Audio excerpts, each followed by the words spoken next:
Hey everyone, it's December 18th, and that means that if today is your birthday, you share it with serial killer Edmund Kemper III, known as the Co-Ed Killer, who murdered at least 10 victims beginning in 1964, and that is him right up there. Born in Burbank, California in 1948, Kemper was a bright child, testing at a genius-level IQ. He also displayed sociopathic tendencies from an early age, torturing and killing animals, acting out sexual activities with dolls, and once told a friend that he wanted to kill a teacher he had a crush on so that he would then be able to kiss her. His mother was a strict disciplinarian who often yelled at Kemper in public, embarrassing him, and he was forced to sleep in a locked basement for fear that he would molest his sisters otherwise. His mother was later diagnosed with borderline personality disorder, which led to her rage and abuse towards her children. In 1964, the then 15-year-old Kemper grabbed a gun and shot his grandmother while she was working on writing a children's book. When his grandfather arrived home from a trip to the grocery store, Kemper shot and killed him as well. He then called his mother, who told him to hang up and call the police. He did, and when he was taken into custody, he said, "I just wanted to see what it felt like to kill Grandma." He shot his grandfather because he knew the man would be upset at what he had done.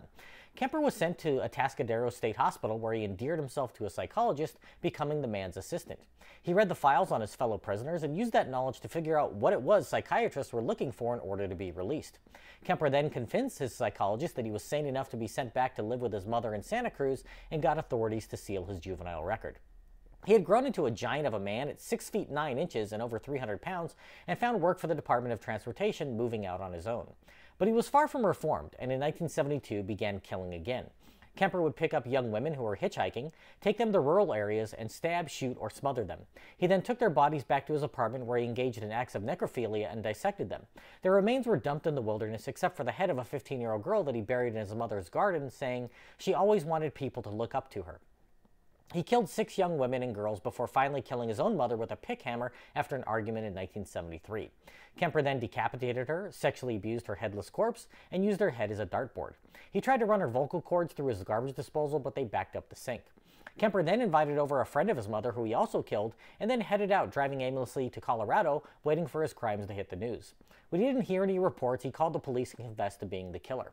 With another active serial killer at the time, and one more just a few years earlier, Santa Cruz earned the nickname of the murder capital of the world. Kemper was sentenced to life in prison, where he was interviewed by the FBI agents who were developing profiling techniques that assisted in the capture of killers such as Wayne Williams and BTK. He currently resides behind bars in Vacaville, California, where he records audiobooks for use by the blind. Kemper was one of the main inspirations for the character of Buffalo Bill in Silence of the Lambs, and is featured in the Netflix series Mindhunter. If this is your birthday, I hope you have a great day. Leave me a comment so I can wish you a happy birthday. If you know someone whose birthday it is today, send them this video so they can find out all about their birthday twin. And to Edmund Kemper III, I say, happy birthday, you bastard.